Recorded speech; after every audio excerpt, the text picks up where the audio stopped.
लांडगा आला रे आला. एका गावात एक धनगर होता. त्याला दीपक नावाचा मुलगा होता. दीपक रोज आपल्या मेंढ्या घेऊन गावाबाहेर चरायला घेऊन जात असे.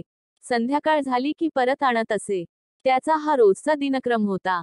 तो जेथे मेंढ्या चरायला घेऊन जाई तेथे शेती होती. अनेक गावकरी तेथे दिवसभर काम करत असत.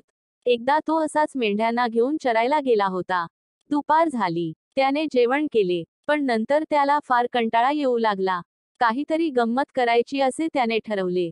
तो जोरात ओरडला, लांडगा आला रे आला. लोकांना खरे वाटले. ते शेतातली आपली कामे सोडून काठ्या घेऊन धावत त्याच्याजवळ आले. त्याला विचारू लागले, कुठे आला लांडगा? तेव्हा तो मोठ्याने हसू लागला व म्हणाला, कशी गंमत केली? शेतकरी संतापले, पण काय करणार, तसेच निघून गेले. दीपकला मात्र यात गंमत वाटली.